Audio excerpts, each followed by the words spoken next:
Hi everybody, it's Mrs. Rebecca here again with another folk or fairy tale for our Folk and Fairy Tale Fridays series. So this week we'll be reading Mufaro's Beautiful Daughters, which is written and illustrated by John Steptoe. And it says it's an African tale. And it actually is a story based on a story that someone else kind of heard and collected from a visit to Zimbabwe quite some time ago. And so it's based on a folk tale from that region. And it really reads like a fairy tale to me. It reminds me a little bit of Cinderella.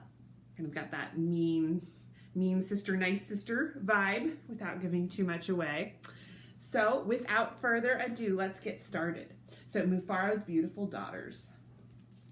And this actually won the Caldecott Award when it was published many, many years ago. It's been around for a while. I mean, the story has been around for like a really long time, but John Steptoe's version of it has also been around for a while, but not like hundreds and hundreds and hundreds of years a while, the way folktales have. All right, let's get started. I said without further ado, and then I kept adding further ado.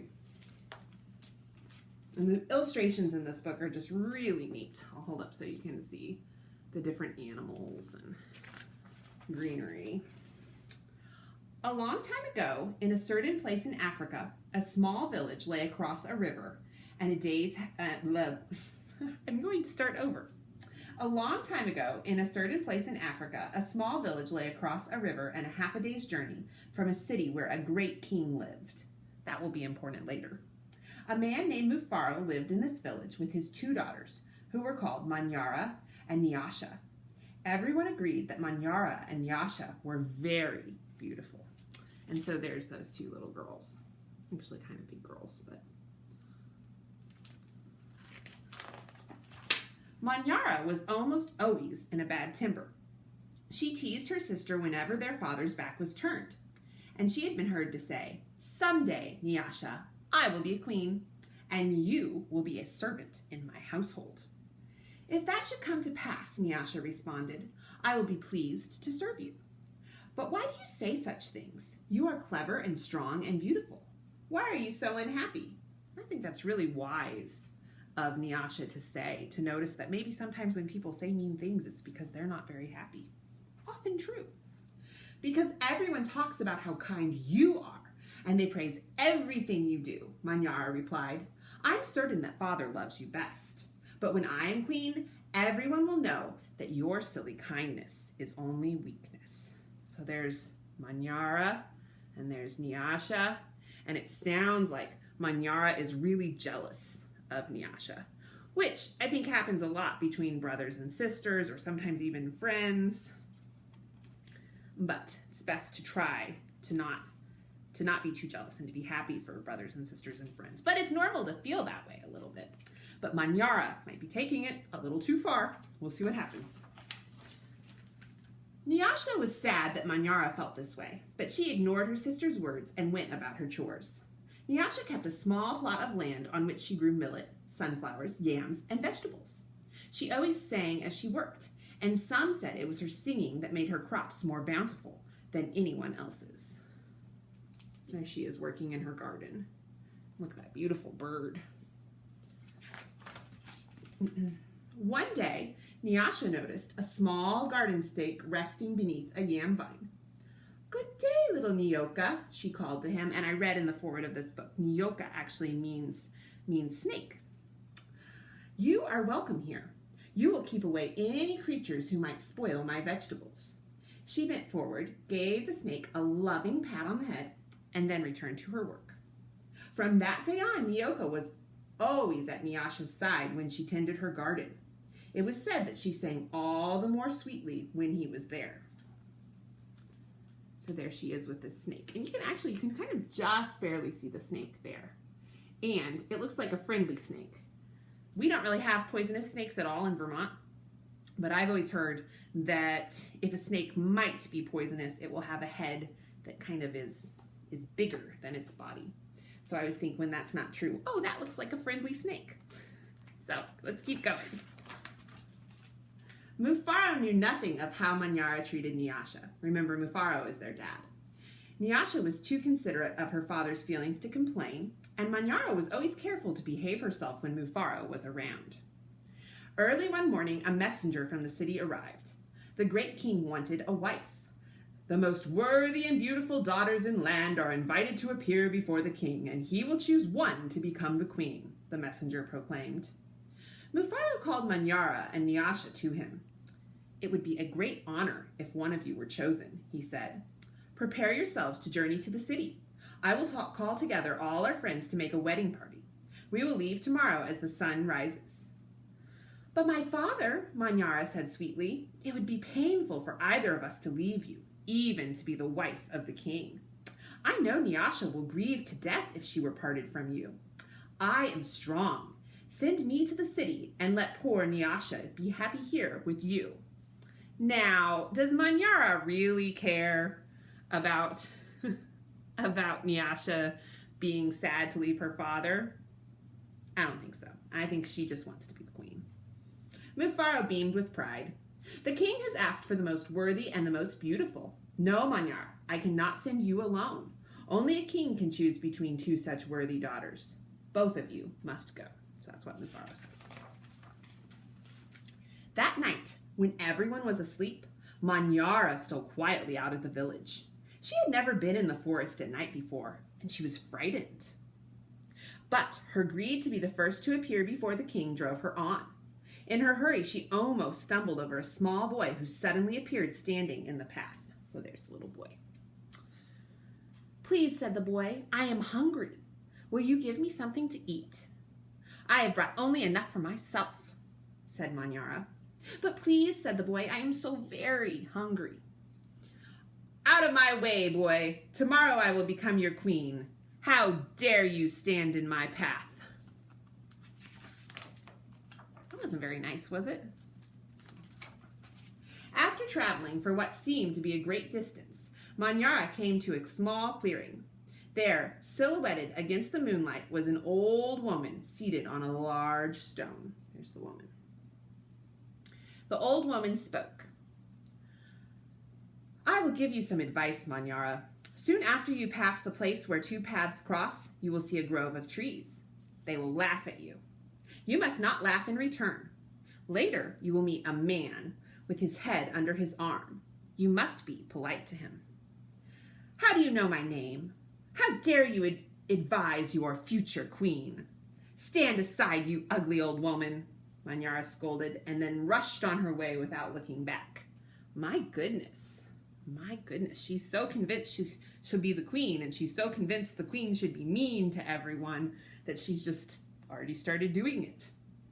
Just as the old woman had foretold, Manyara came to a grove of trees, and they did indeed seem to be laughing at her. I must be calm, Manyara thought. I will not be frightened. She looked up at the trees and laughed out loud. I laugh at you, trees, she shouted, and she hurried on, which she wasn't. The old woman said she shouldn't do that, so she laughed back at the trees anyway. It was not yet dawn when Manyara heard the sound of rushing water. The river must be up ahead, she thought. The great city is just on the other side. But there, on the rise, she saw a man with his head tucked under his arm. Manyara ran past him without speaking, which isn't polite, and she was supposed to be polite. A queen acknowledges only those who please her, she said to herself. I will be the queen. I will be the queen, she chanted. She hurried on toward the city.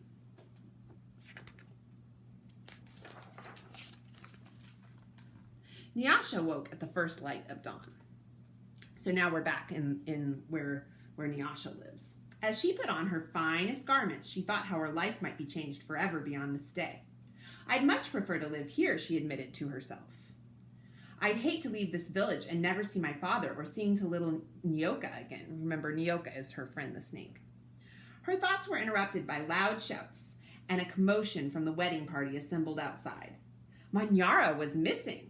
Everyone bustled about, searching and calling for her.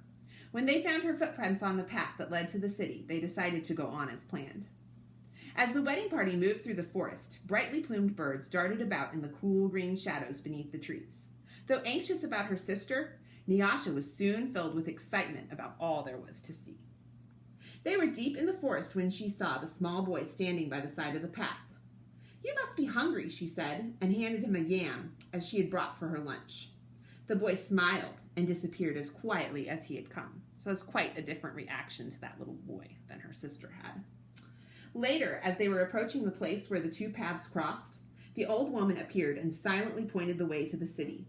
Nyasha thanked her and gave her a small pouch filled with sunflower seeds. So again, she was nice to the woman, and the sister was mean to the woman. And if you think about other fairy tales, you can kind of guess where this might be going. The sun was high in the sky when the party came to the grove of towering trees. Their uppermost branches seemed to bow down to Nyasha as she passed beneath them. So they didn't laugh at her. At last, someone announced that they were near their destination. Nyasha ran ahead and topped the rise before the others could catch up with her. She stood transfixed at her first sight of the city. "Oh, my father," she called. "A great spirit must stand guard here. Just look at what lies before us. I never in all my life dreamed there could be anything so beautiful." She's looking down on the city. So it sounds like she might be okay with living there after all. Arm in arm, Nyasha and her father descended the hill, crossed the river, and approached the city gate. Just as they entered through the great doors, the air was rent by piercing cries, and Manyara ran wildly out of a chamber at the center of the enclosure. When she saw Nyasha, she fell upon her, sobbing. Let me go ahead and show you guys the picture. There they are. So there's Nyasha, and there's Manyara. "Do not go to the king, my sister. Oh, please, father, do not let her go," she cried hysterically. "There's a great monster there, a snake with 5 heads. He said that he knew all my faults and that I displeased him. He would have swallowed me alive if I had not run. Oh, my sister, please do not go inside that place." It frightened Nyasha to see her sister so upset. But, leaving her father to comfort Manyara, she bravely made her way to the chamber and opened the door. That is really brave. Could be a 5-headed snake in there. On the seat of the great chief's stool lay the little garden snake. Nyasha laughed with relief and joy. See, that's that snake from her garden, Nyosha. "My little friend," she exclaimed, "it's such a pleasure to see you. But why are you here?" "I am the king," Nyoka replied. And there, before Nyasha's eyes, the garden snake changed shape.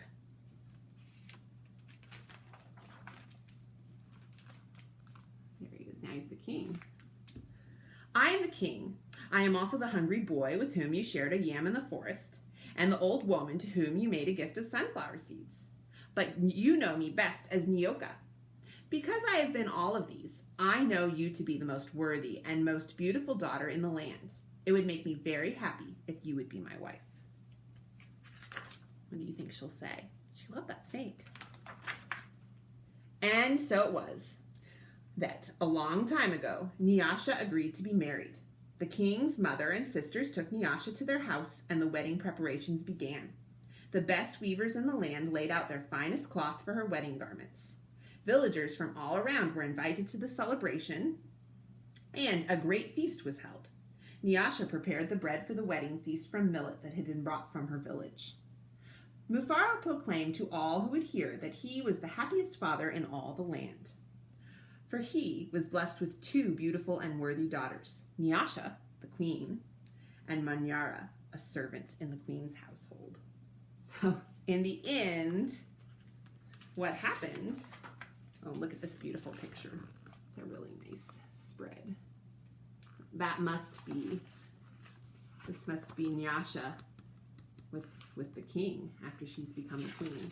And actually, I want to share with you guys too, I just really like this picture. Those are cranes, I think. It's some other neat birds.